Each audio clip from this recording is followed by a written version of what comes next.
Good morning, everybody. As we're waiting for people to join, I would just like to draw your attention to this Mentimeter question that we've set up for you to get your thoughts on loss and damage in the nationally determined contributions. So what you need to do is, if you've got a mobile phone or a tablet, or you can switch screens on your computer, please go to www.menti.com and enter the code 6800201, and you will see the question displayed. Do you think loss and damage should be included in the nationally determined contributions NDC plans? And you've got about 1 minute, as we wait for people to join, to put in your thoughts on that question. And as a information for the rest of the presentation, we'll be using a couple of other Mentimeter questions throughout the session this morning.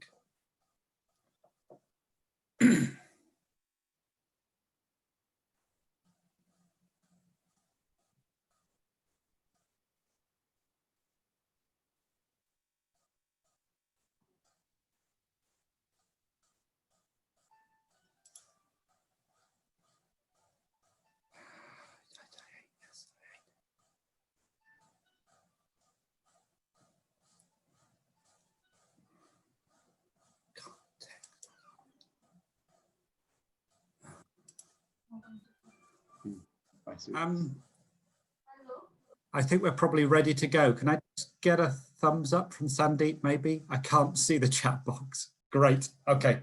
So good morning, everybody. I'm Colin McQuiston, and I'm the head of climate and resilience at Practical Action. And we are very pleased to be hosting this event at London Climate Action today in partnership with WWF. This session is to raise awareness of loss and damage, the consequence of irreversible climate change, and explore how and why loss and damage can and should be integrated into countries' NDCs, their nationally determined contributions, and the associated climate action plans that we expect those NDCs to shape. So this morning, I'm joined by a panel of experts who've been working on loss and damage, on the climate negotiations, and on communities facing irreversible consequences of climate change. And we'll be sharing our thoughts about loss and damage in the climate negotiations and how this can be strengthened to ensure that effective climate action is delivered to the communities on the front line of climate change. We've got 3 sessions today. The first session will start with some background on loss and damage and the negotiating process to set the scene. Then we'll hear from 3 different speakers talking about loss and damage from a country's perspective, how loss and damage is being experienced, and how this is translated into country plans and actions. We will then have a presentation on the report that Practical Action and WWF have contributed to, which explains to partners in countries, to national governments, to NGOs, to civil society, to communities on the ground, how they can think about integrating loss and damage in the enhanced NDC process, which is due to be completed by the end of 2020. And of course, with the role of the United Kingdom holding the presidency of the COP, this is an opportune moment to to mention that the development of robust and inclusive NDCs will ensure that the national plans that spin off from them are fit to meet the climate challenges ahead. We have a question and answer box for your input, so please do put your questions in throughout the session presentations. We will run through all of the session presentations before we open into the final Q&A sessions, but that Q&A box will be monitored throughout the session today. So please do keep your questions coming. So as I said, we begin the session setting the scene of loss and damage in the negotiations, and their inclusion in the NDCs, the intended nationally determined contributions that were submitted back in 2015 when the Paris Agreement was first introduced. So I'm very pleased to introduce Dr. Erin Roberts of the Climate Leadership Initiative. And Erin, if you'd like to put your slides on the screen now would be a good moment to do that. Erin has been working in the global climate policy space for several years and has worked on national climate policy in both South Asia and Africa. She's coordinated research in Bangladesh to enhance understanding of how loss and damage could be better addressed in a national context, which was part of a global project aimed at shaping the loss and damage discussions under the climate negotiations. So Erin, I hand over to you now. Thank you. Thanks a lot, Colin. I just realized I forgot to unmute before I started sharing my screen. There we go. So I'm very pleased to be here, and I'm very grateful to Practical Action and to WWF for creating this space and for doing the work that you've done on NDCs on loss and damage within the NDC. So as Colin said, I've been working with vulnerable developing countries for a few years now. I started my work in Bangladesh, working on a large-scale global project called the Loss and Damage in Vulnerable Countries Initiative in 2012 and 2013. And since then, I've continued to work on loss and damage in different contexts.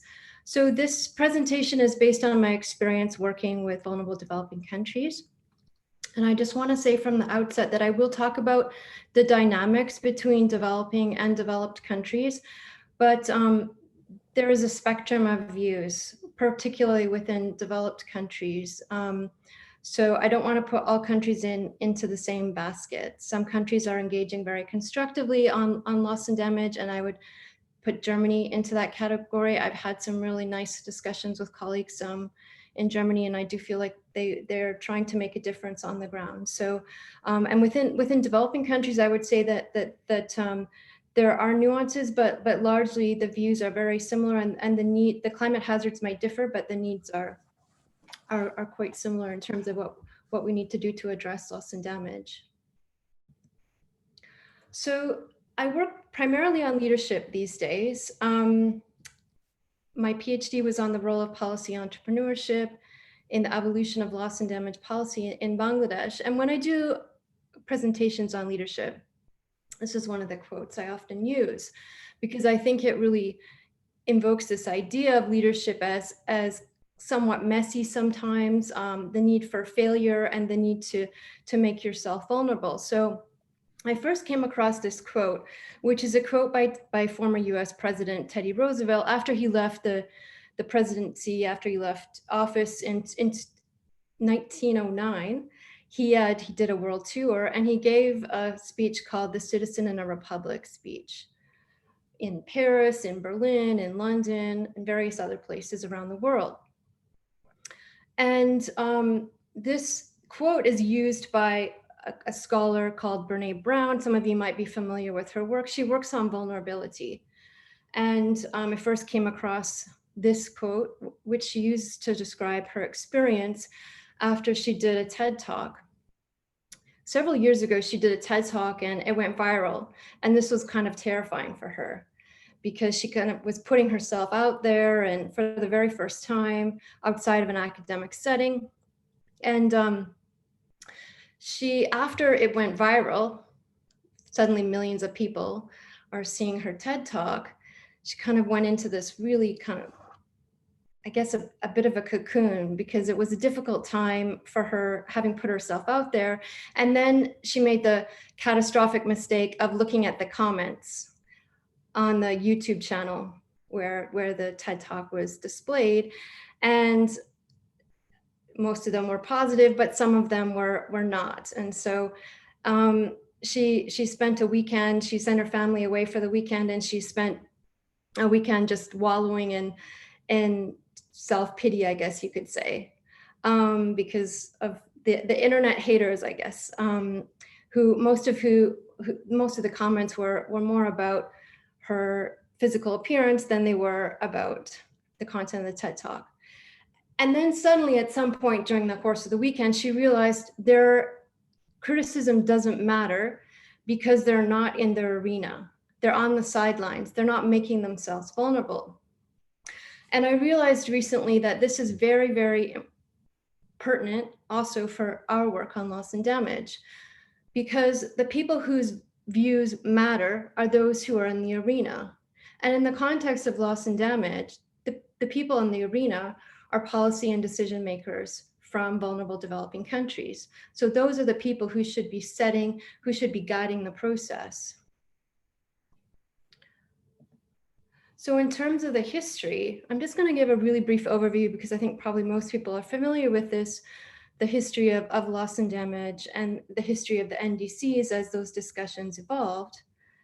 I think what's important to realize is that loss and damage was evolving under the UNFCCC at the same time that the concept of what was initially intended NDCs, this concept of NDCs was evolving at the same time as loss and damage. So you have kind of a parallel discussion, and we're still not, so I'm gonna go through loss and damage first. So in 2010, a 2-year work program on loss and damage was established. And then in 2013, we had the WIM established.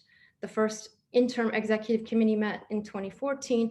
And then the permanent executive committee met in 2015. And a few months later, loss and damage was inscribed in the Paris Agreement. So in parallel, the ad hoc working group on the Durban Platform for Enhanced Action, which is the body that guided the discussions on what became the Paris Agreement, was established at COP17 in 2011. And then the concept of INDCs was introduced at COP19 in 2013. And then at COP20 in 2014, it was decided that NDCs or INDCs at the time would focus on mitigation, but could include adaptation. So the African group had proposed that NDCs should include both mitigation and adaptation. So they shall include mitigation and adaptation. Instead, it was decided that they shall include mitigation, but they could include adaptation.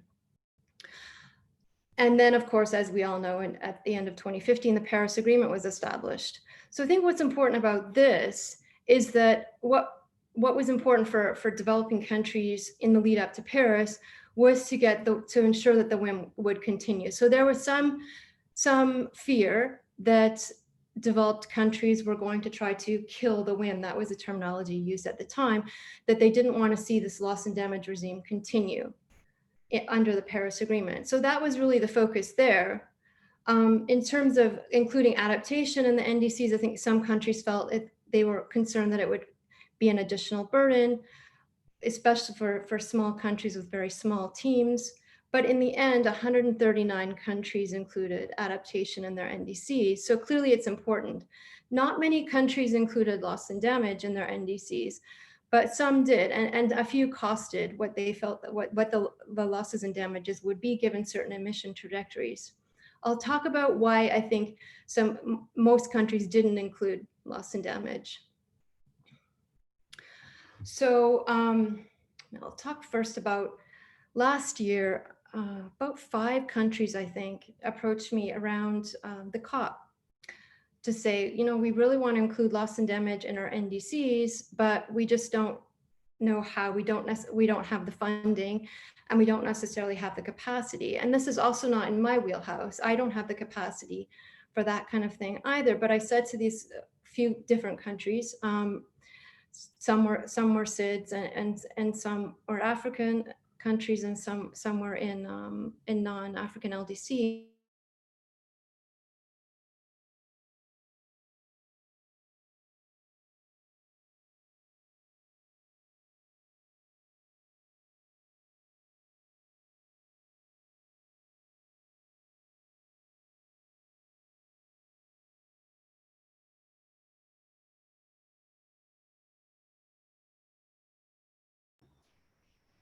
Colin, did we lose Erin?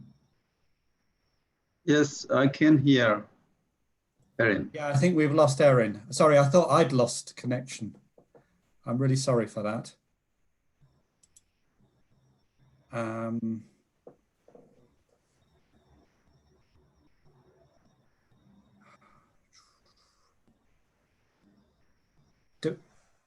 Okay, so we've lost Erin. I'm really sorry for that. So,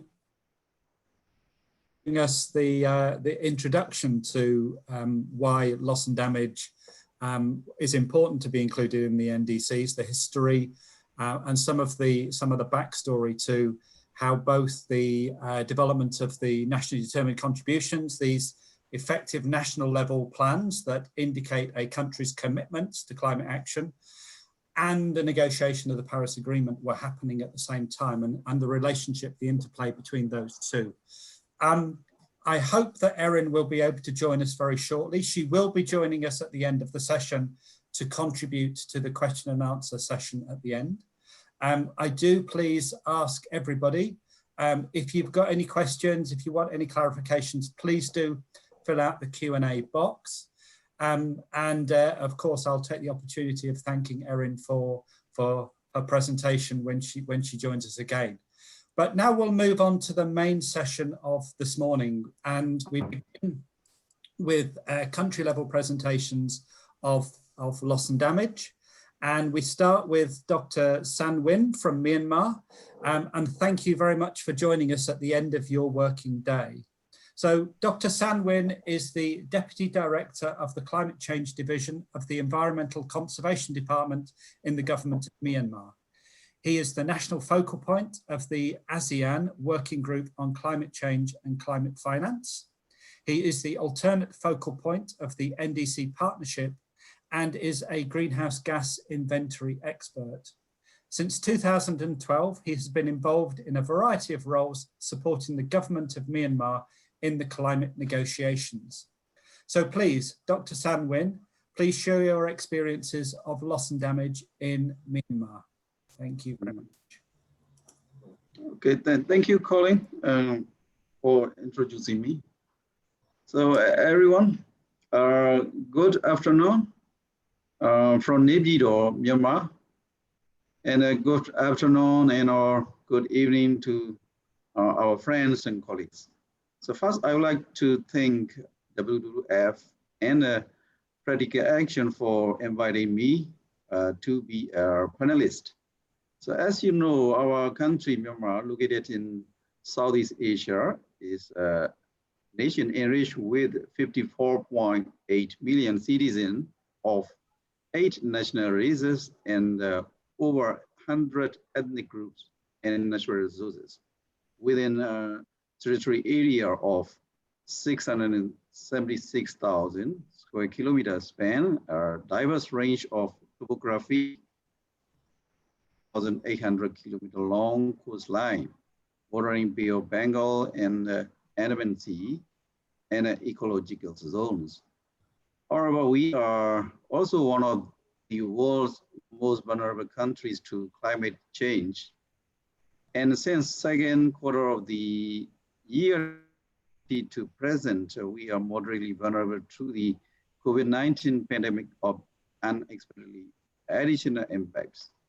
In this sense, we are fighting the pandemic simultaneously, tackling the climate change within not only domestic efforts, but also with international cooperation. We take part in mitigating climate change,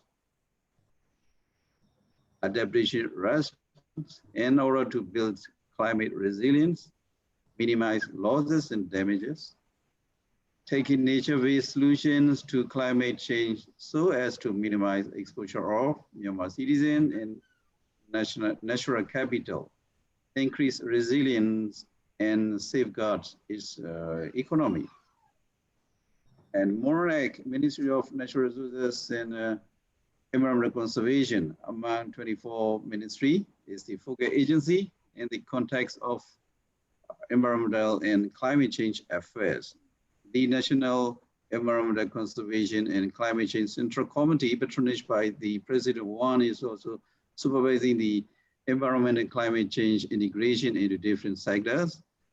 And our Myanmar government trying to reduce the vulnerability of Myanmar people to climate change and risk significant populations out of poverty is selective and strategic investments in the infrastructure needed for its national economic development. And we are one of the least polluting countries in the world, contributing only 0.61 tons of CO2 per person to global emission. To ensure our country continues to develop and maintain conditions that secure the well-being of safety of Myanmar people, the government has adopted a strategic vision to transform the country into a climate resilient, low-carbon society that is sustainable, prosperous, and inclusive for well-being of present and future generations. And our NDC 2015 efforts were focused on adaptation, disaster risk reduction, and mitigation. Upcoming Myanmar NDC 2020 builds on those efforts and sets key sectoral conditional targets for energy and agriculture, forestry, and other sectors that the government aims to achieve with international financial and technical assistance. And upcoming NDC 2020 loss and damage is part of adaptation and loss and damage, chapter 4. Loss and damage is part of the NDC with an objective of phasing minimum loss and damage once adaptation fails. The NDC 2020 highlights the assessment of loss and damage in key 3 areas. First area is the assessment of loss and damage, agriculture, fisheries, livestock. A draft ADB study that employed probabilistic risk modeling to estimate current and expected annual economic damages from cyclones, floods, and winds indicates that the agricultural, livestock, and fishery sector are significantly impacted by the climate-associated extreme weather event, and that the economic cost will increase in the future under our business as usual scenario. So the agricultural crop annual economic damage estimated at Myanmar Charter under 95 billion, US under 52 million. And fisheries annual economic damage estimated 48 US million, and livestock estimated 48 US million as well. And the second area, assessment of loss and damage, resilient, inclusive, and sustainable cities. A draft study by ADB estimates the impact on rural housing due to loss and damage from windstorm, river flooding, and coastal flooding within your economic damage at US 151 million and 94 million and 21 respectively. So this study suggests that the share of loss and damage due to climate hazards are expected to be particularly heavy for building constructed primarily bamboo and wood. This underscores the need for development of climate resilient planning and building both for the both rural and urban areas. And third area is the assessment of loss and damage, people, health, and well-being. A draft study, ADB estimates roughly 1 million of Myanmar people are affected annually by river floods, cyclone, storm surge, and a proportion of death from storm surge is 4,078 per year, since significantly outnumber that caused by river flooding. Myanmar plans to support communities in the economic sector to respond to and recover from climate-induced disaster risks and health impact and build a healthy society. So, and Myanmar will ensure communities and economic sector are able to respond to and recover from climate-induced disaster risks and health impacts, including COVID-19, and build a healthy society. Climate-smart health, disaster risk management, and minimize loss and damage of economic and non-economic assets.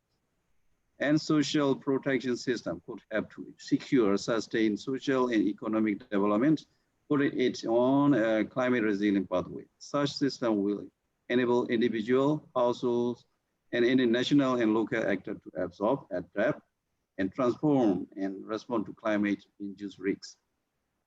As we all know, according to the Paris Agreement, the main cause of climate change is due to the greenhouse gas emission from the developed countries, and therefore developed countries are encouraged to take action to tackle climate change.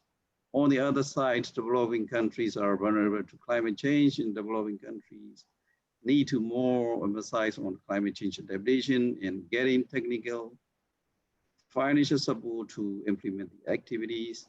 Implementation of current 2020 NDC in relation to the respective sector implementation plan is required to discuss through consultation with wide stakeholders.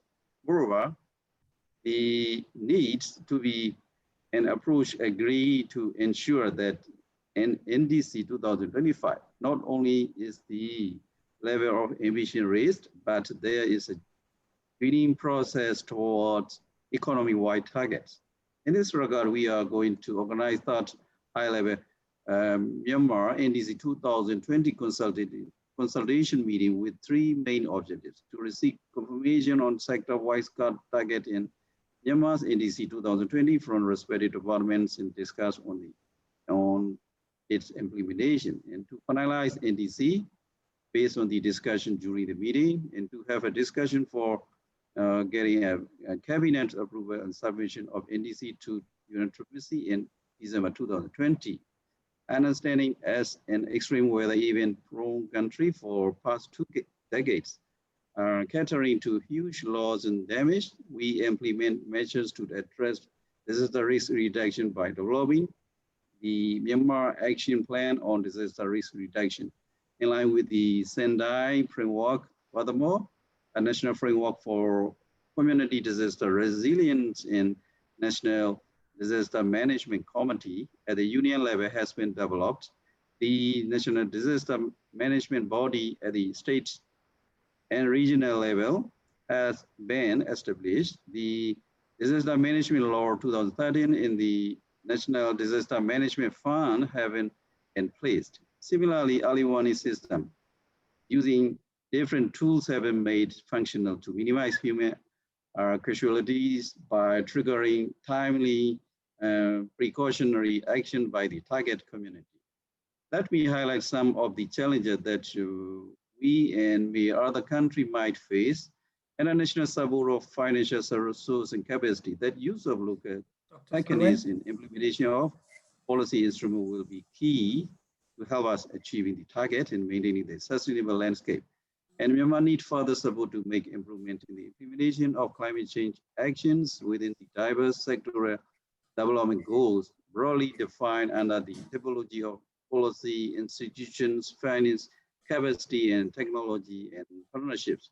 Loss and damage is still a new topic at national level. How can it be quantified, and how country can be able to implement it proactively, or the pre-planning of loss and damage at national level be done? Most of the DRR approach are on ad hoc basis. For example, President Fund for DRR, and how can the lesson from the DRR can be replicated to loss and damage.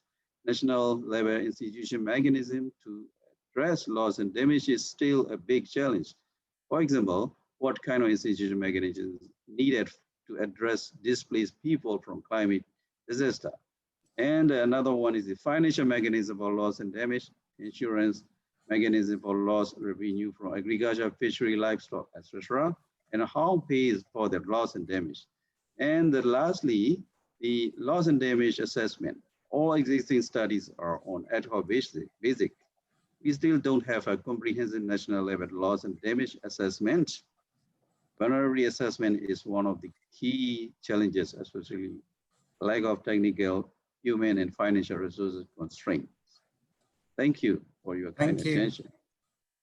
Thank you, Dr. Sanwin, for sharing your comprehensive overview from Myanmar, highlighting loss and damage in the new NDC, which I think is excellent. You talked about probabilistic forecasting, economic damage assessments, and economy-wide targets, and also the ambition to be thinking about the NDC in 2035, which I think, we mustn't lose sight of future climate ambition. Please, everybody, keep your questions coming in the Q&A box. And now we move over to the regional dimension. So I'm really pleased to introduce Mr. Sanjay Vashet as our next speaker. Sanjay is the Director of Climate Action Network South Asia, and he's been actively working on mobilizing civil society actors on climate policies in South Asian countries and the region for more than 1.5 decades. Under his leadership, CAN South Asia has successfully supported climate actions of NGOs across the region, and they have successfully built bridges with the national governments as active partners. He has considerable experience as well of working in climate vulnerable communities across the region.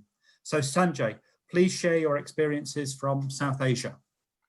Thank you, Colin. Thanks everyone for invitation. Let me start by actually trying to answer a question, and this is, I think that's a good start, from Dharam Upreti, who basically mentioned that NDCs is largely recognized as strategy for mitigation and linked with reducing emission targets, which Dharamji, I disagree with you because NDCs in every country are the total climate agenda that needs to be put on the table, that is in front of government also to cater to. That includes mitigation, greenhouse gas reduction, so that we achieve our fair share and we make sure from the source emissions are reduced, which do not cause problem in the future. But whatever the change that has happened, the climate change, how we adapt ourselves, align ourselves is also covered extensively by national determined contribution, because this is one climate agenda that they need to work on. And in the similar spirit, loss and damage is something which is very starkly there in front of us. We are facing problems and we have to deal with it. Having said that, and NDCs, one of the reasons why NDC has been submitted to UNFCCC is that reflects the political will of a country, that ensures that climate change agenda, as diverse as it may be, is on the table, that ensures that global community as a whole, maybe in UNFCCC, through GCF or other or technology transfer mechanisms, they can map efforts and then they can mobilize resources accordingly. And of course, this also gives plenty of information to ensure there is a very effective coordination mechanism within countries also. And that is why, in my strong belief is that NDCs should not be inward looking, they should be more about regional in nature, honoring the natural boundaries. I'm going to speak more about Climate Action Network South Asia. We work in South Asian countries. So there are 8 countries: Afghanistan, Bhutan, Bangladesh, Nepal, Maldives, India, Pakistan, Sri Lanka. And if we look at what is the situation on the ground, and if we look at the policies, the way they have been framed in the form of nationally determined contribution, the new normal nowadays is that now we do not talk about a calendar, a yearly calendar. We normally talk about disaster calendar. That's the new normal nowadays. There have been floods in Bihar, in Bangladesh, in Nepal. There have been floods in Karachi. Urban flash floods were faced this year. There have been drought conditions in prevailing across northern South Asian countries: Pakistan, India, Bangladesh. Cyclones, we faced cyclones. Not only Bay of Bengal has been normal. I mean, we had cyclones, not very frequent, not that as intense as they has been, but they have, Bay of Bengal has been a spot where cyclones has been a normal phenomena. But now we have started seeing the cyclones in the Arabian Sea also. And if this is the impact of climate change that we are seeing one after another, let's look at national determined contribution. And I managed to go through the national determined contribution of every country in South Asia. And I found Bhutan very vulnerable, one of the LDC countries.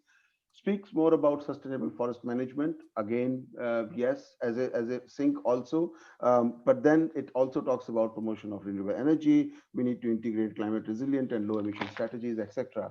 Bangladesh, LDC, to be graduated to middle income countries soon, talks more about very clear idea on how much greenhouse gas they can reduce on their own and how much they need support on. But then their NDCs at least recognize the economic loss that Bangladesh will start facing from 2050, which is around 2% GDP annually, or 9.4% annually by 2100.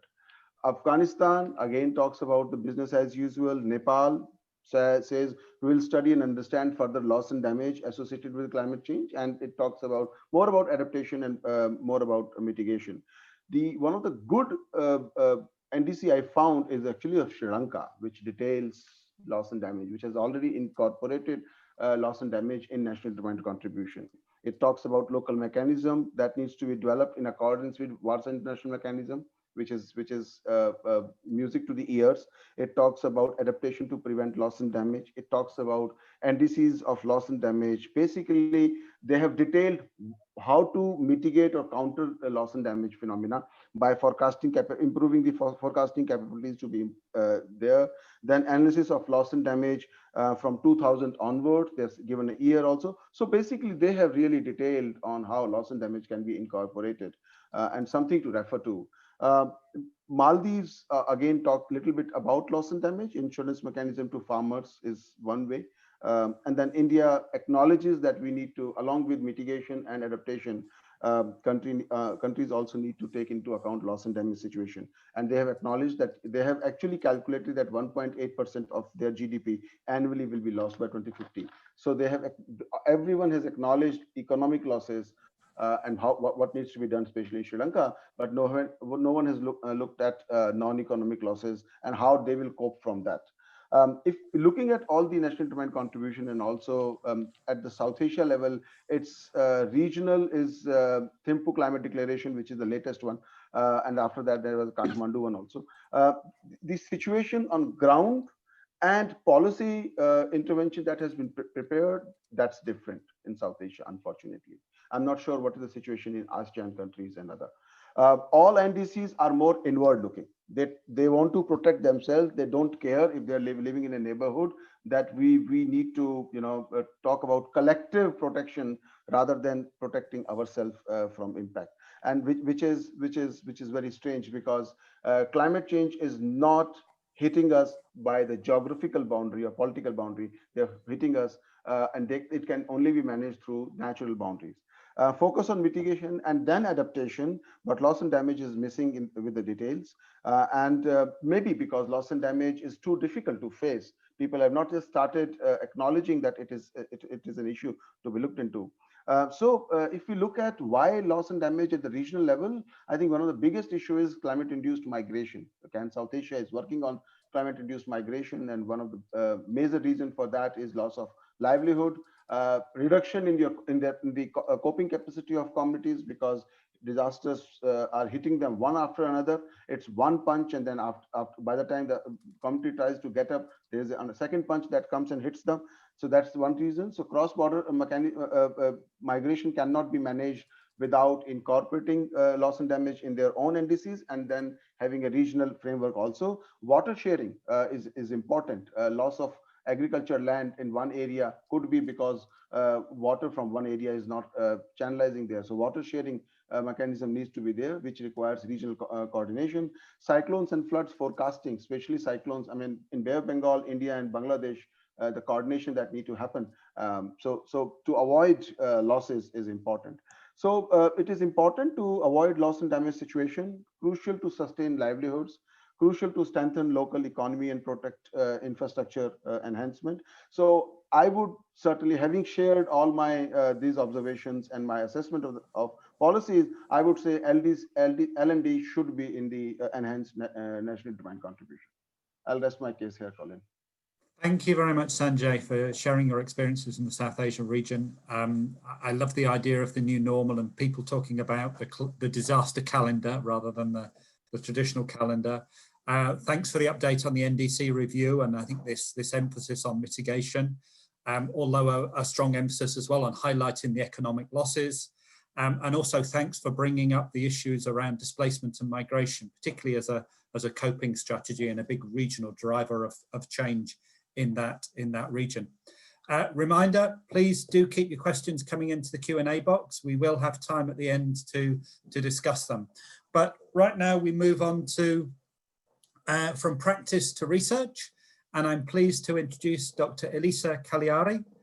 Elisa is a research fellow at the Department of Political Science at University College London. She has contributed to the European Research Council funded project on the politics and governance of climate change, loss and damage. Within this programme, she is responsible for the cross-national comparative research on domestic loss and damage policymaking, with a focus on developing countries. And interestingly, Elisa has also been a co-author of the Italian Climate Change Adaptation Plan. So Elisa, over to you. Please share your experiences from the Politics and Governance of Climate Change program that you're working on. Thank you. Yeah, thank you, Colin, for the very nice introduction.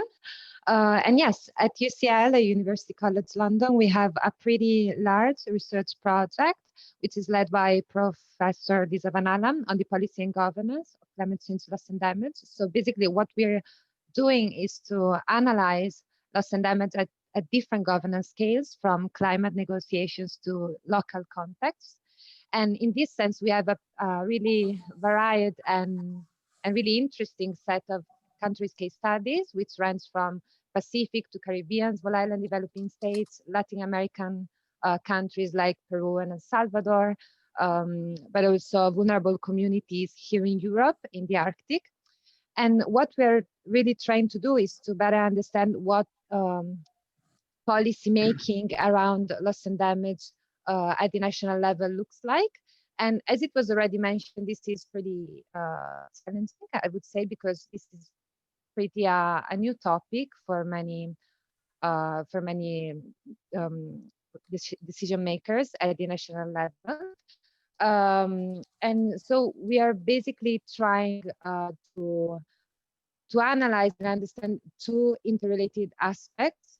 And the first one is trying to understand how policy makers understand and frame loss and damage as a problem. And the related question that we're trying to answer is how they're trying to solve this problem. So what are the policies, the instruments, or any other mechanisms that they're putting in place in order to deal with loss and damage on the ground.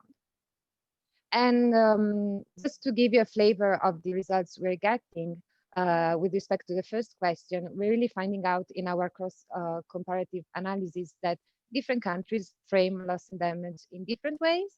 And this is maybe a bit surprising for those that probably just follow loss and damage at the UNFCCC level, because in that setting, we are kind of expecting to get, for example, a definition of what loss and damage is, and even maybe some parameters or some standards in order to understand loss and damage on the ground. At the end of the day, countries are conceptualizing even in a way loss and damage differently. And this is not just because they are facing different climate hazards. So for example, Caribbean islands might be a bit more concerned with cyclones, whereas Pacific atoll nations might be more concerned with sea level rise. So yes, of course, this is true, but this is the one and the easy part of the answer. What actually explains variation is the fact that, of course, different countries, and I would say different people, value things differently. So there are different priorities in terms of the society and the economic system that a country wants to keep, and wants to protect, and different aspects of the life that countries don't want to lose. So, for example, in our research in Tuvalu, we found that fisheries, it's a really key loss and damage policy domains. And this is important not just because it is connected to traditional livelihoods and also cultural aspects, but also with the fact that fishery represents the main source of income for the country. So what Tuvalu is doing is trying to protect Colin, do you mind muting you? Sorry. Sorry for that. I didn't want to spot our moderator. So yeah, as I was saying, for Tuvalu, fishery is a really important sector. So what they're trying to do is to protect their exclusive economic zone, which is the portion of sea which can be exploited for economic reasons in terms of marine resources, because their main concern is that with climate change impacts, in particular with sea level rise, this EEZ will shrink because this is calculated compared to a territorial baseline. So if they're gonna lose territory because of sea level rise, they're also gonna lose their the extension of the exclusive economic zone and the associated revenues. And so what they're doing is trying to campaign together with other Pacific Island states within the United Nations Conventions of the Law of the Sea to make sure that these sea space remain the same effective of sea level rise impacts. And this is really interesting to me because it tells us that action on loss and damage in terms of policymaking or the type of political initiatives is not just happening at the national level or at the UNFCCC level, but there are also other international fora like the UN UNCLOS, as I just mentioned, but even at the regional level, as it was flagged in the previous presentation, where action is taking place. And just to give you another small quick example of why frame matters, what policymakers frame matters, both in terms of action and inaction. I just would like to share with you the example of Peru, which I visited with Colin back in February to set our field work. And of course, as external observers, we were expecting, loss and damage to be pretty high on the political agenda because Peru is particularly vulnerable to the impacts of climate change, like glaciers retreat or impacts on biodiversity in the Amazon, but even in terms of extreme events like floods and droughts. But what we found while we were there, and also by analyzing official documents, it was the loss and damage as a concept even was notably absent.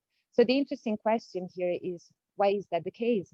And why do policymakers think that adaptation or disaster risk reduction might be better instruments in a way to deal with loss and damage, to deal with these very severe impacts from climate change? And this also speaks to the question we are trying to answer today on whether loss and damage should be included in the NDCs. Is this seen as an appropriate tools by national policymakers? So I guess that the main take-home message from this brief intervention is that we really need to gain, and it's really important to have a grounded, politically situated, and place-based understanding of what loss and damage means in the national context if we really want to devise appropriate policies to deal with loss and damage. And I will conclude by flagging another aspect, so maybe we can expand in the question and answer session. And this is the results that cross-cuts many of our case study, and it's the importance of data and information to support loss and damage policymaking. And this is particularly true for slow onset events. And this is something that was flagged, for example, in our case study in Antigua and Barbuda, but again, also in Tuvalu.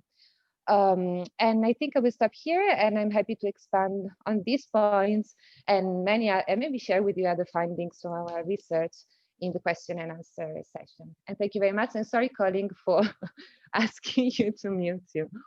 Thanks again. Thank you very much, Elisa, for sharing those interesting insights. I mean, I think highlighting this as a new topic for many decision makers is really important. How those policymakers understand loss and damage, and then how they respond. And this idea around the hazard focus, different countries and peoples value things differently.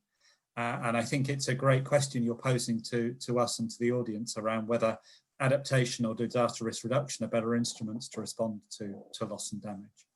So that wraps up our panel presentations. And what we're going to do right now is have another quick Mentimeter question.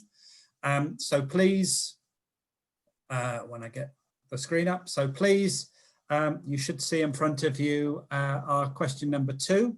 So please go to www.menti.com and enter the code 6800201, and you will see the question.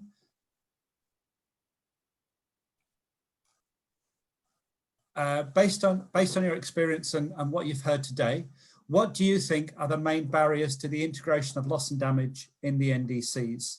And we will leave that Mentimeter up for, we will leave that Mentimeter up for a few moments. And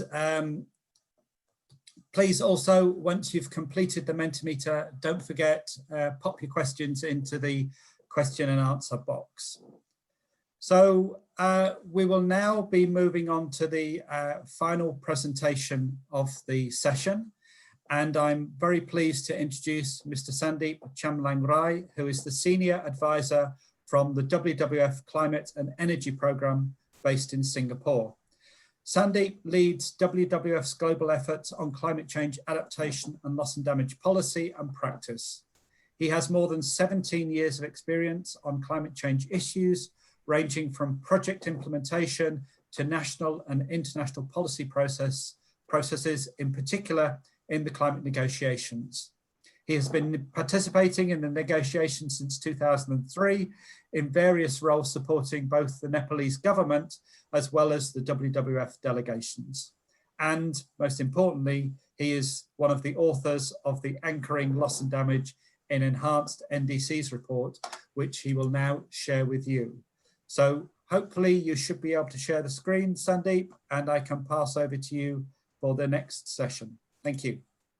Thanks, Colin, and good morning, afternoon, and evening, everybody. So let me share my screen, and today I'm going to talk about the report that WWF and Practical Action commissioned for a couple of months, and we released that report last year. So the report what I'm presenting is more on the anchoring, how loss and damage can be anchored into the NDC, the enhanced NDC process. So before going into detail, let me also just quickly replicate what Sanjay has mentioned in terms of disaster that is happening in the region, whether we talk about the South Asia or we talk about the Philippines, what we are seeing currently right now. The impacts are happening across the region, and I also tend to agree with the Sanjay regarding that loss and damage is becoming like a new normal for us. And loss and damage is not only about a disaster, and there is also some devastating impacts that we may face in the future. Like what over here, the World Bank report, which was released in 2018, highlights that more than 140 million people will displace from their original place by 2050. And most of this impact will be in Sub-Saharan Africa, South Asia, and Latin America. And we are already seeing some of those impacts even today. And the major cause of this migration is water shortage, extreme weather events, and loss in crop yield, and that force people to migrate. And just to highlight, the loss and damage issue is not only about the issue of the developing country, it is also issue of the developed world. For example, this year in August, we saw 30 people died due to extreme weather events in South Korea and many people missing. And most striking report I want to highlight over here is the International Federation on Red Cross released their report yesterday. We talk about World Disaster Report 2020, Come Heat or High Water. And some of the key summary or key finding of the report is really shocking, done by Red Cross. We say that in the last, let's say, 10 years, more than 410,000 people died due to extreme weather or climate-related disaster, and that's quite shocking. And it also further states that around 1.7 billion people around the world has been affected by climate or weather-related disaster during the past decade. So that's what Red Cross is really talking. And what I can say is this may be just a tip of the iceberg. I think as we move along and as the NDC's mitigation target is not so strong, I think we can see more disaster, more losses and damage, which we really don't want to see. So just to give a little bit context in the loss and damage, we talk about economic loss and non-economic loss. Erin has briefly covered over that, but I want to go very briefly in terms of what could be some of the economic losses. It could be loss of business operation, the agricultural production, tourism, infrastructure, or poverty. And some of the non-economic losses, we talk about loss of life, health, the tourism, the whole territory, the cultural heritage, the indigenous knowledge, society, and also as the biodiversity, and the ecosystem services. These are some of the non-economic losses that what we see, and that is really key for the survival of the people and our livelihood. All of these non-economic and non-economic losses. So So how to address loss and damage in the negotiation process? We say averting, minimizing, and addressing loss and damage. So there are 3 ways to do. In averting, we say we need to avert the loss and damage by doing more mitigation, strong mitigation action, but also in the meantime providing more resources for adaptation. But there are other ways that we can minimize loss and damage, and we can also address loss and damage. This is just few examples. It's not comprehensive list, but in terms of minimizing loss and damage, we can do the early warning system with scientific projection. We also can be able to integrate climate change adaptation and DRR in much more comprehensive process, build local capacities on loss and damage, as well as establish regional network and sharing information on loss and damage. Even in chat, there was discussion about the regional mechanism, and Sanjay will talk about the regional mechanism. We need to also establish those mechanisms that is allow the information sharing across the region. And how we can address loss and damage? There are a number of ways, and some of the ways are either, firstly, inclusion of loss and damage is national policy and plan, creating a national mechanism to address loss and damage. What we are seeing in Bangladesh, what we also just heard, there are something coming up even in the case of India. And this national enable mechanism is really key, not only the coordination among the different ministries and other, but also looking what are the potential future extreme cases of loss and damage. For example, if people need to relocate from one place to another, the national mechanism needs to deal with that. So this is really critical in terms of the addressing loss and damage. Another mechanism would be the insurance schemes, what Germany has put forward, or also some kind of climate risk pooling mechanism, like Caribbean risk pooling mechanism or African risk facility mechanism. These are some of the ways that can address loss and damage. And in terms of the report, what we basically highlight, there are 4 key steps that each country, if they can, or if they follow these 4 key steps, then that will be really a comprehensive way to anchor loss and damage in the NDC.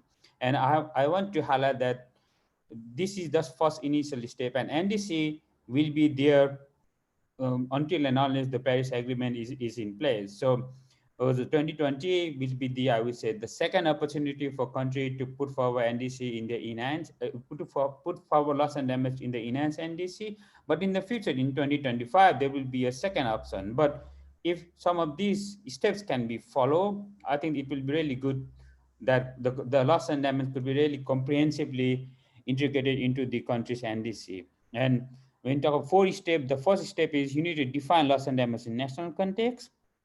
Second, describing current and potential projected loss and damage. Third, about highlighting ongoing response to address loss and damage. And fourth, most importantly, including specific contribution, or I would say the target in soft term, the targets on loss and damage at the national level. So let me go into each detail about what that means.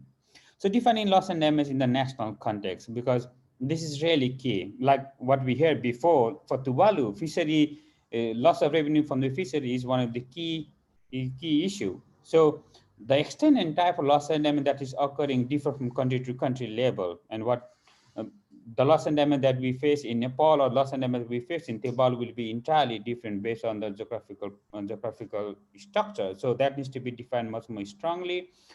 The second on countries should describe the specific loss and damage that is already happening now, and what we hear from Myanmar, for example. Dr. Sanmin mentioned a little bit on that aspect, but also it's also really good if country can be able to also recognize some of the projected loss and damage that's related to different sectors or geographical based on different emission or temperature rise scenario where possible. And if not, then we can be able to highlight some of the gaps in terms of why that can be done. The third is highlighting the ongoing response on loss and damage. Whether many countries are already in a way contributing, or there's already ongoing initiative on loss and damage, and that needs to be really highlighted so that others can use and be able to replicate. And some of these, the existing, I would say, ongoing loss and damage could be either inclusion of the national policies or ongoing implementations or financing measures like the insurance one. And the fourth one, where we talk about the specific contribution or target on loss and damage, the first one could be the data and information. will consider measures to improve the climate change related loss and damage data and gathering with some specific scientific projection. That could be one of the contribution. Second could be on the research part, where we're identifying some of the potential loss and damage impacts, document those anticipated research, and also some of the gaps to address those research could be one of the key component. The capacity building, so building knowledge and capacity for developing and using those loss and damage data assessment tool, that could be really good in terms of the contribution part. The technology is also one of the key aspect, where highlighting some of the technological innovation that country can undertake, and the technology gap to address those loss and damage at the national, based on the national circumstances. It can be different from country to country. It will be really good to highlight those gaps as well. The institutional setups, many of the countries has a DRR, I would say, disaster risk response institution, and loss and damage is on top of the DRR. So just to review whether the existing DRR mechanism can be able to encompass the loss and damage aspect, or can we be able to retrofit the existing institution, or shall we look in terms of establish a new one with the new challenges? So those kind of things can also be highlighted. Some of the policy development and integration is also one of the key aspects, where the main aim for the country is to develop the new or the revised policy and strategy to address loss and damage. And this could be policy in the mid and long term, or even 5-year national planning process, and even in the UNFCCC process, where we are talking about long-term climate plan, or long-term strategy, where we're talking about net zero by 2050. Loss and damage also needs to be somehow part of that long-term strategy as well. And lastly, the finance, where articulating the loss and damage scale of finance need is the way for strengthening financial mechanism at national and international level. So these are some of the contribution that country can put forward in the NDC. So, and this is based on our report that we released last month. And I'm happy to take any questions on this regard. Thank you. Over to you, Colin.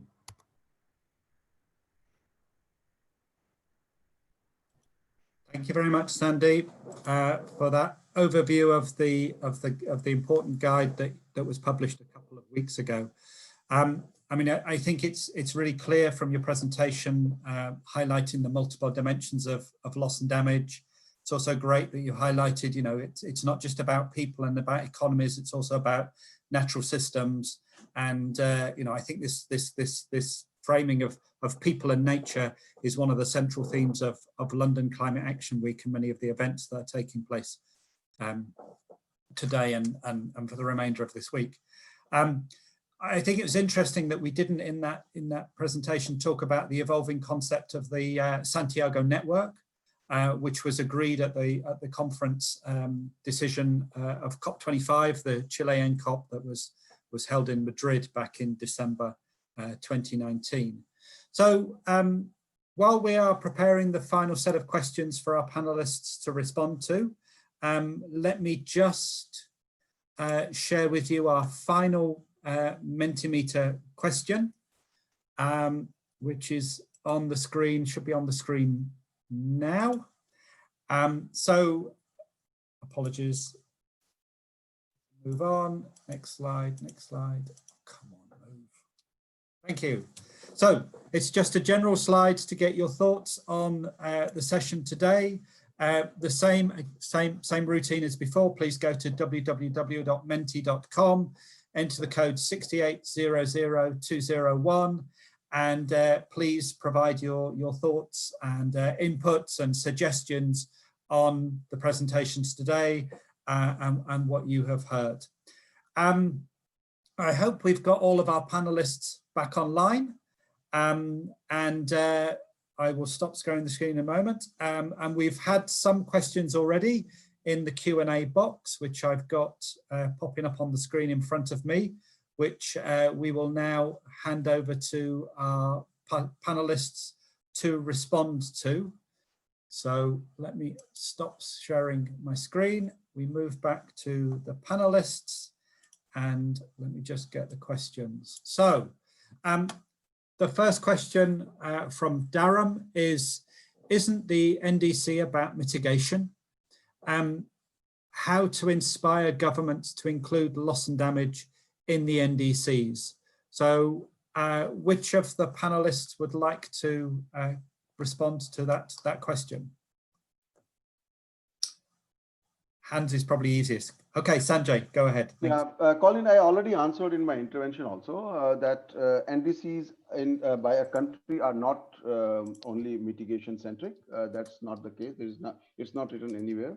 It need to be. It should basically. It's an assessment of the total climate agenda a country has, and out of which how much they are willing to put globally in front of other countries also, so that they can be monitored also, that they do not default on their commitments. So there are NDCs which has covered loss and damage, as I shared an example of Sri Lanka. Most of the NDCs have put, especially for developing countries, have put adaptation as a priority. I already answered in my intervention, and I also wrote a message to him. Okay, thank you, Sanjay. I'm sorry, I can't see all of the screens in front of me. Does anybody else like to add? Thank you, Erin. Over to you. Thanks, Colin, and my apologies for my connection being cut short earlier.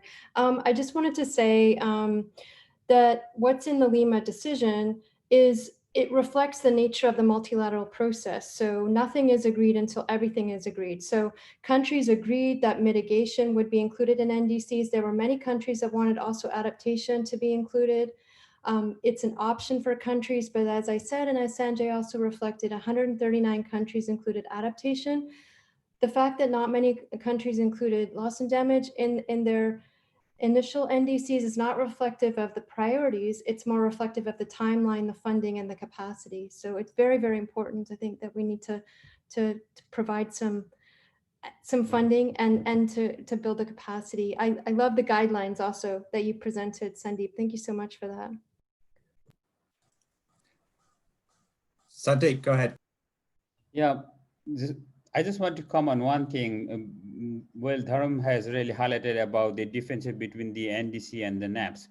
I think what we are saying is loss and damage, though this session is we are talking about loss and damage to be part of the NDC, but we are also calling it loss and damage needs to be part of the NAPS process, the National Adaptation Planning process. And while I'm saying this, many of the countries, especially the African and some of the LDC countries that I know, they're already putting loss and damage into the NAPS planning process, because NAPS is basically identifying your mid and long-term adaptation needs. And whenever I present that the key differences between the NAPS and the NDC is NAPS is like understanding your impacts, doing your homework, whereas the NDC is the communicating what you had already identified to the UNFCCC process.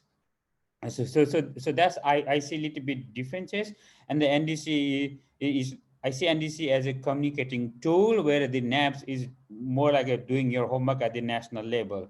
And there are, and just to give example, in 2015 the NDC, the first INDCs when country put forward in the adaptation component part, they put they are in the process of doing the NAPS planning process, and once NAPS has been finalized, they will put the adaptation contribution based on their NAPS, I would say, assessment. So there is a clear differences. It's not either or.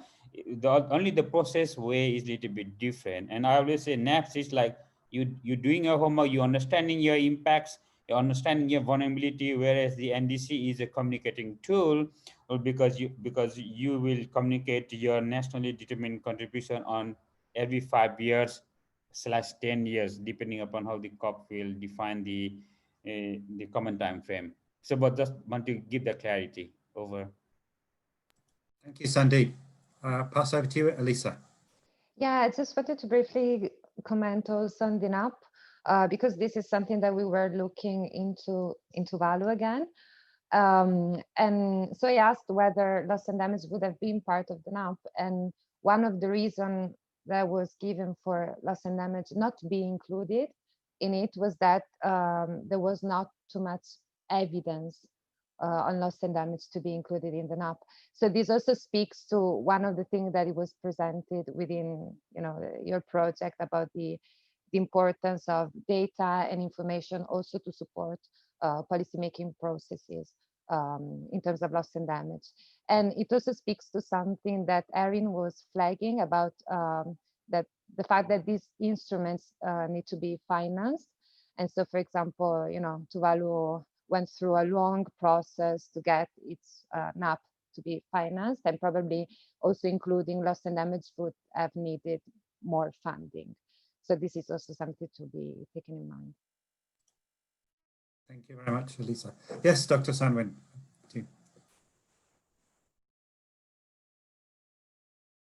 Sorry, we can't hear you. You're on mute. Okay, sorry. Thank you. Yeah. So regarding the question, I would like to share my experience and my our activities. So in the context of adaptation, we include in the INDC as well. So regarding my experience, the policy and the political interest and the understanding on NDC. What is NDC? And the coordination among the line ministry and among the stakeholders. So in our INDC, we highlighted 6 variety sector, which is reported in the NARBA. Then the existing NDC, we highlight on the 5 variety sectors according to the Myanmar climate change strategy and master plan. So in this case, we had to make very brainstorming activities among the line ministries. So frequently we did the bilateral meetings as well. So I like to share that. Thank you very much, Dr. Sanwin. I think we move on to our second question. The second question is from Christopher, and it's, might including quantified loss and damage in NDCs increase climate finance flows? Is there any evidence of this from countries already included loss and damage in their earlier NDCs? And I appreciate, Sanjay, you probably have already typed in an answer to this question. But I mean, this idea of if we can quantify the scale of the loss and damage in economic terms, do we see this as a way to get more climate finance, but also more recognition of loss and damage in the NDC process? And is there any evidence from NDCs that have already been submitted that this is the case? So is there anybody who'd like to take that question from Christopher?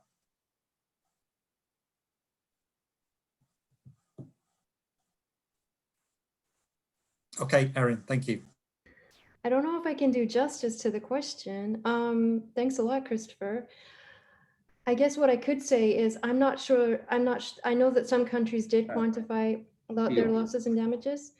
I'm not sure if it was helpful. I think Uganda might have been one of those countries, but I'm not sure if it was helpful. And part of that reason is because L&D has been so politicized. So I think what we need to look at is the framework through which developing countries' needs get met or do not get met, and what donors respond to and what they don't respond to. And so I would say that would be kind of the first step. If that's helpful at all. Thanks, Christopher. Thank you, Erin. Any other panelists with thoughts on this idea of financial reporting? Any evidence from existing NDCs? Okay. Financial reporting process is very challenging. So right now we are facing that issue. So we would like to report a financial requirement for both mitigation and targets and adaptation actions. But the difficulty is the willingness of the line ministry, because many of them are worried about their burden. So they are thinking that, oh, if they put some target in the context of mitigation, and if they add action in the context of adaptation, or whether they will be able to implement this or not. And then we have to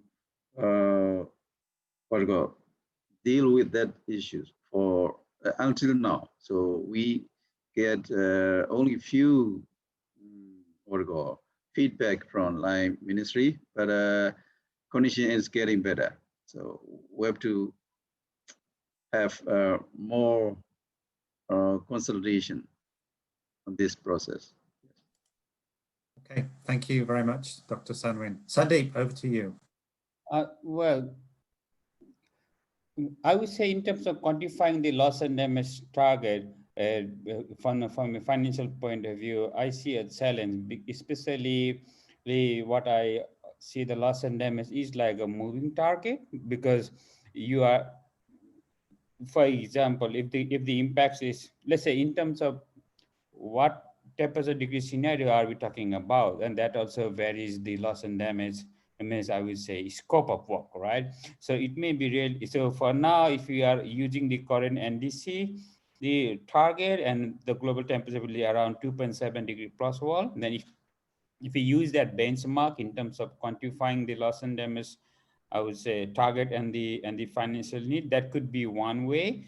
But I really don't know whether we can have, or whether there is any kind of projection or the a kind of methodology that has been used to define that.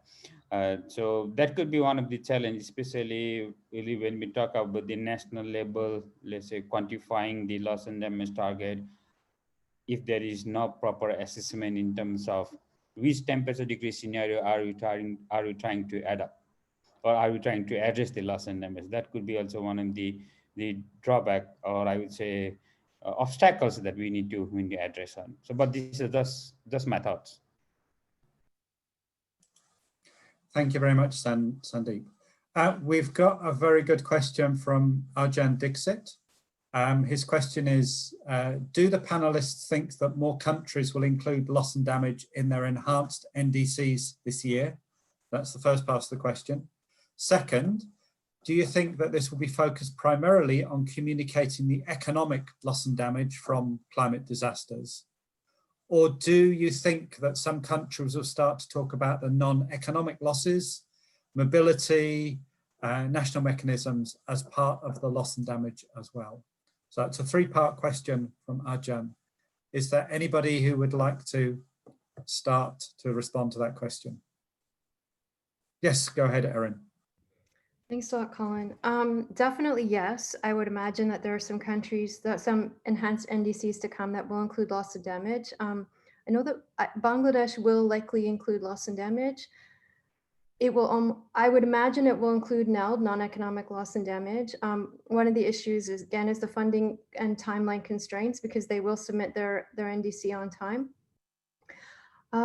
I just wanted to also say, Sanjay mentioned Sri Lanka's NDC as well. And I just wanted to comment that individuals matter. I know the person that kind of drove that in Sri Lanka. She's a big advocate of L&D and has been working on L&D for some time. And individuals matter in that sense. So we have individuals in Bangladesh who will drive it, but unless you have that kind of somebody who's engaging typically in the UNFCCC process, then you might not have that kind of engagement with L&D within the NDC, which doesn't mean it doesn't matter for the country. That it's just kind of what policy fora that individuals engaging with. And often you have loss and damage has traditionally been the domain of the disaster risk management agencies. And so now you see it more kind of the climate change space taking that on. But there's also an issue of mandates and who's meant to be taking on L&D in a climate context. And you also have like the terminology, Lisa mentioned that in the context of Tuvalu, it's not, and Dr. Sanwin also talked about that in Myanmar. If a line ministry hasn't been engaging on loss and damage, and they might not necessarily include it, but they might use different terminology, which is essentially the same idea. So just wanted to highlight that. Thanks a lot, Colin. Thank you, Erin. Any other thoughts?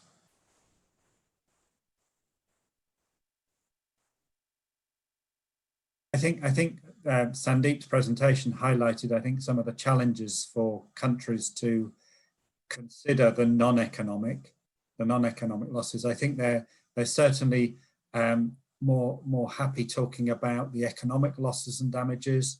I think in many of the NDCs that were submitted for the 2015, the intended national determined contributions, a lot of them talked about the economic costs of climate change, but they didn't necessarily then articulate that as loss and damage.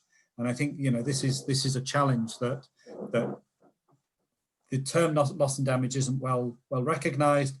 Governments struggle to then think, well, what does that mean for our national context? Because it means lots of things. It means impacts to your agricultural systems. It means losses of glaciers that provide water, that used to supply water supply. It's changes in fisheries, it's changes in forestry. It's probably also losses to physical infrastructure. So it happens across the whole of society, and trying to quantify it. And I think it was interesting in many of the presentations, I got this feeling that a lot of the thinking about loss and damage is driven by the hazards that those countries are most vulnerable and susceptible to. But maybe, you know, that is one way to go about it. But yeah. So is anybody else like to respond to Arjan's question? Yes, Dr. Salmon. Yes, Colin, I agree with you. Yeah. In the context of a non-economic loss. So in this case, we need to consider about the cultural loss as well, like flooding or earthquake damage, the cultural heritage, building and places, right? And on the other hand, we need to consider about the indigenous knowledge and technology as well. So those are the very important. So we can consider about that. And our NDC, we put one of our indigenous technology, like a floating garden methods in the southern Shan states. We encourage all the stakeholders, if you may have other unique indigenous technology to be mentioned in the NDC, but we just received only one single indigenous technology, so we have to try more. Yeah. Thank you. Thank you very much, Dr. Sanwin. Any other final thoughts from the panelists? If not, I'll move on to, I think it's probably our final question, and it's from Kelvin. It's related to this. Are there any recommendations from existing NDCs or NDCs in process with regards to quantifying loss and damage? Any suggestions in terms of targets or indicators that could be used? And they provide the examples such as the size of a community evacuated or prevented from a climate-induced disaster. So is there any progress on quantifying loss and damage, and what work is there available already on targets and indicators to help in that process? So does anybody in the panel like to go first? If not, I'll pick people. I think in this case, so we have to see the historical data. So annual loss, right? So there are size. So annual loss are by people, by area, and then by finance. So in this case, we can set up a target based on those data available. So for example, in our country, we have environmental fund and disaster funds by the government every year. So that is for emergency response. So we already have, but in some years we may need more support. So in that case, we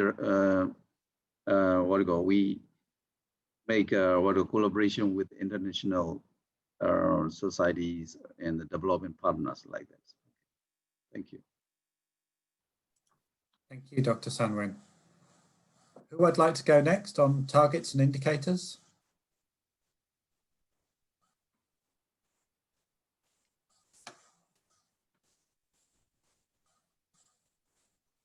I mean, one of the propositions, I was in a loss and damage session yesterday afternoon, and one of the propositions was actually using loss and damage as an indicator of progress under the negotiations, almost as the opposite to the greenhouse gas emissions that we have for climate change mitigation.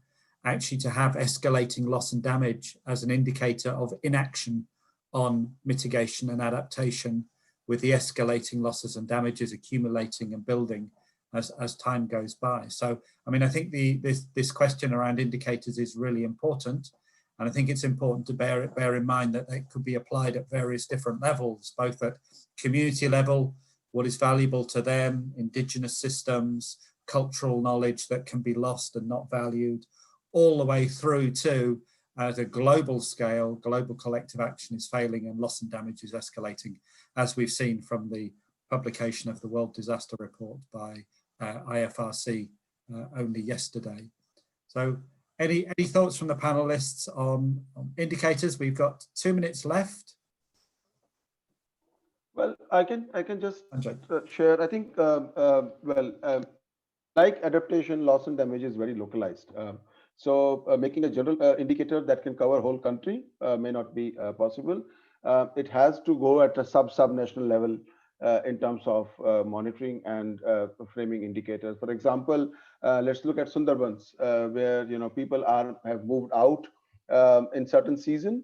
So one indicator could be that how much area in a lean period, how much area is under agriculture or cultivation. Whether if that increases, that means people have stopped going out and they are started cultivating back at home, or if there is a change in there's no change in the area under cultivation, that means migration is still happening in that lean period. That could be one. So if this is just one hypothetical indicator, I thought, of a loss of agriculture, or the fact that within 1 year, if 3 crops takes place, only 2 crops are taking, and one season people migrate, and in that season people if there is a reduction in the migration, that means they will start cultivating more land. So yeah. Okay, thank you very much, Sanjay. We've run out of time. It's now 11 o'clock in the morning.